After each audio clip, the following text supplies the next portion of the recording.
కోడిగుడ్డుకి ఇండస్ట్రీకి కోడిగుడ్డు మధ్యన తేడా తెలియదు. ఇండస్ట్రీ ఎప్పుడు వస్తుందంటే కోడి ముందలు వచ్చిందా గుడ్డు ముందలు వచ్చిందా అని చెప్పి ఆనాడు మొత్తం భారతదేశం మనం చూసి నవ్వే పరిస్థితి. అందుకే ముద్దుగా కోడిగుడ్డు మంత్రి అని పేరు పెట్టిన ఆయన అలానే చేస్తాడు. ఆయన 5 సంవత్సరాలు ఒక్క పరిశ్రమ తీసుకురాక ఉన్న పరిశ్రమలు తరిమేశాడు ఆయన. మీరు చూడండి, అదాని డేటా సెంటర్ 2019లో మేము శంకుస్థాపన చేస్తే అది రానికుండా చేశారు. ఇంకో పక్కన ఫాక్స్కాన్ తరిమేశారు, ఫ్రాంక్లిన్ టెంపుల్టన్ తరిమేశారు, అమర్ రాజా బ్యాటరీని తెలంగాణ తరిమేశారు. ఈ రోజు మేము అధికారంలోకి వచ్చిన 2 సంవత్సరాల్లోనే భారతదేశంలో 100 రూపాయలు పెట్టుబడులు వస్తే 25 రూపాయలు ఆంధ్ర రాష్ట్రాన్ని ఎత్తుక్కుంటూ వచ్చే విధంగా చేశాం. అది తట్టుకోలేక గౌరవ హోంమంత్రి గారు ఆమె వేసుకున్న బట్టల పైన అట్లా మాడటం చాలా చాలా బాధాకరం. అంటే ఇక్కడి నుంచి అక్కడ నడిస్తే 1 కేజీ బరువు తగ్గుతారని ఎగతాళి చేస్తాం, చాలా చాలా బాధాకరం. నాకు బాధ ఏంటంటే మొన్న ఒకరు చెప్పారు, జగన్మోహన్ రెడ్డి అంట గుడివాడ అమ్మర్కి ఫోన్ చేసి చాలా అద్భుతంగా చేసామని చెప్పాడంట. అంటే ఎక్కడ పోతున్నారండి వీళ్ళు? జగన్మోహన్ రెడ్డి గారు నేను సూటిగా ఒక విషయం ప్రశ్నిస్తున్నాను. ఇదే విధంగా మేము భారతిరెడ్డి గారి గురించి మాట్లాడినా, మీకున్న 2 కూతుర్ల గురించి మేము ఇదే విధంగా మాట్లాడితే మీరు ఇట్లనే మాకు ఫోన్ చేసి సభాష్ బాగా మాట్లాడడం చెప్తారా? సూటిగా ప్రశ్నిస్తారు. ఇదేనా మీరు మహిళలకు ఇచ్చే గౌరవం? అధికారంలో ఉన్నప్పుడు మా తల్లిని అవమానించారు, బ్రహ్మణిని అవమానించారు. మేము తిరిగి అధికారంలోకి వచ్చిన తర్వాత మా కార్యకర్త పొరపాటున భారతిరెడ్డి గారి గురించి ఒక మాట అంటే సోషల్ మీడియాలో పోస్ట్ చేస్తే అతను క్షమాపణ చెప్తామే కాదు, అతన్ని జ్యుడిషియల్ రిమాండ్కి పంపించిన ఘనత కూటమి ప్రభుత్వం. అది మాకు మహిళల పట్ల ఉన్న గౌరవం. ఇప్పుడు ఒక రౌడీ షీటర్కి, ఒక ఫ్యాక్షన్కి, ఒక గొడ్డలి పార్టీలో ఉన్న గొడ్డలి బ్యాచ్కి మహిళల్ని గౌరవిస్తానే తెలియదు. అందుకే చెప్పా, జగన్ పేరులో జీ అనేది ఉంది కదే, గొడ్డలి సొంత బాబాయిని లేపేశాడు. ఇట్లా వాళ్ళు ప్రజలను అవమానిస్తూ, మహిళలను అవమానిస్తూ, సొంత కుటుంబ సభ్యుల్ని చంపేసే పరిస్థితి వాళ్ళది. ప్రజల పక్షాన్ని నిలబడి మహిళల గౌరవం నిలబెట్టే సంస్కృతి మాది. థ్యాంక్ యూ మా. మీడియా మిత్రులకు ప్రశ్న అడగాలనుకుంటున్నాను, మీరు ఏమనుకోకపోతే. నన్ను మీరు ప్రశ్న అడుగుతారు, కానీ పులివెందుల ఎమ్మెల్యే వైజాగ్ వెళ్ళినప్పుడు మీరు ఒక్క ప్రశ్న అడిగారే. అంటే మీరు అడుగుతున్నాడా, ఆయన పారిపోతున్నాడా, లేదంటే మీరు అడగరా? సో నేను అన్ని ప్రశ్నలు తీసుకున్నా. ఇది ప్రజాస్వామ్యం. అధికారంలో ఉన్న వాళ్ళు, ప్రతిపక్షంలో ఉన్న వాళ్ళు అన్ని సమాధానాలు చెప్పాలి. కరెక్ట్. ఆయన ఎందుకు చెప్పడబ్బా? దయచేసి అడగండి. ఆయన ఎప్పుడు పారిపోతున్నాడు? 100%. నేను చెప్పిన జగన్ ఎన్ని జనంలో ఎత్తినా డిఎస్సీని ఆపలేడు రాబోయ్. ఎందుకంటే పారదర్శిగా నేను నడిపించా.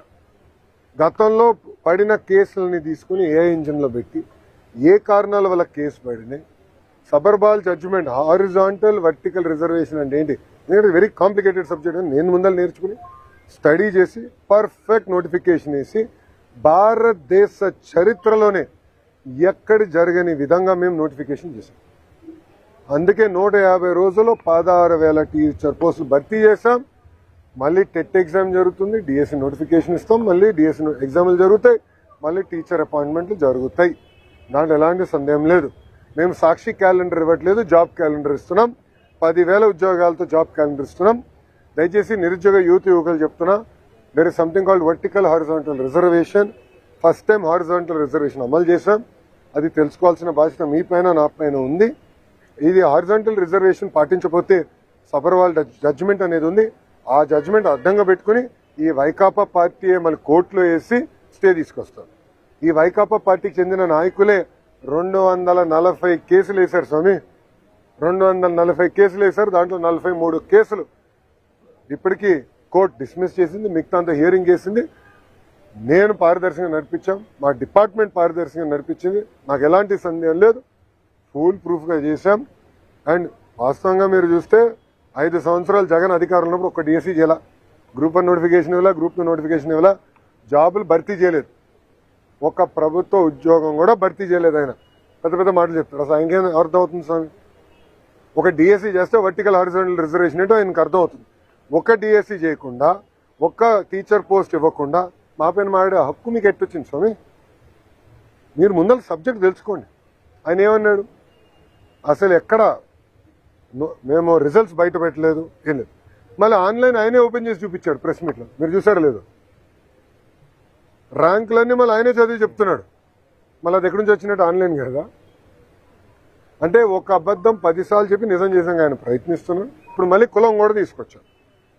దౌర్భాగ్య స్థితి అని అంటే 2014 నుంచి 19 ఇట్లనే వాళ్ళు ఏం చెప్పారంటే ఒకే సామాజిక వర్గానికి చెందిన వాళ్ళందరినీ డిఎస్పీ చేశారు. ఆనాడు ప్రజలు నమ్మారు. వాళ్ళ అధికారులకు వచ్చిన తర్వాత మేము శాసనసభ సాక్షిలో ప్రశ్న అడిగాం, ఎంతమంది డిఎస్పీలు ఆ సామాజిక వర్గం చెందిన వాళ్ళని ప్రమోట్ చేశారు? తిరిగి చూస్తే 4-5% ఉంది. మళ్ళీ ఆ రోజు అబద్ధం చెప్పినట్టే కదా వాళ్ళు. ఇప్పుడు కావాలని ఒక పెయిడ్ బ్యాచ్ పెట్టుకున్నాడు, ఒక రిటైర్డ్ పనికిమాల ఐఏఎస్ ఆఫీసర్. ఆయన రాష్ట్రానికి ఎలాంటి పని చేయని వ్యక్తిని తీసుకొచ్చి పెట్టి ఒకే సామాజిక వర్గానికి చెందిన వాళ్ళందరికీ స్పోర్ట్స్ కోటా కింద ఇస్తానన్నారు. ఇప్పుడు మేము బయట పెట్టి ఆ మనిషి ఎక్కడున్నాడు? క్షమాపణ చెప్పాలి కదా, చెప్పమనండి ఇప్పుడని. అంటే అబద్ధాలు చెప్పి మా పైన బురద జల్లి పారిపోతున్నారు. నేను ఇక్కడ నుంచి ఉన్నా కరెక్ట్గా జగన్ ఇంటికి నేను తిప్పి కొడితే 200 మీటర్లు కొట్టలేను. I'm ready for debate any time, రమ్మని చెప్పండి. I'm ready for debate and discussion. అంతేగాని ఏసీ రూముల్లో కూర్చుని మాకు లెక్చర్లు ఇవ్వాల్సిన అవసరం లేదు. వాస్తవాలంటే బయట పెట్టండి. ఒకటని నిరూపించాడా? అయ్యా 240 కేసులు వేసాం, ఎందుకు ఆపలేదు డిఎస్సీ ప్రాసెస్? పారదర్శకంగా నడిపించాం. స్పోర్ట్స్ కోట కూడా పకడ్బందీగా నడిపించాం. మేము కమిటీ కూడా పెట్టాం. ఎవరికైనా అన్యాయం జరుగుంటే మీరు ఇలా కమిటీకి చెప్పండి. ఆ కమిటీలో సీనియర్ అధికారులు పెట్టి ప్రతి విషయం రివ్యూ చేస్తున్నాం. ఎందుకు వాళ్ళకి రాలేదు కూడా చాలా స్పష్టంగా చెప్తాం. ఇప్పుడు మా అధికారులందరూ టెక్నికల్ పైన ఆన్సర్ చేశారు.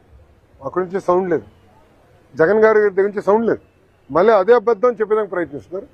మేము ఇచ్చిన సమాధానానికి దానికి రెస్పాన్స్ మీరు ఇవ్వాలని నేను డిమాండ్ చేస్తాను. థ్యాంక్ యూ మా, జై హింద్.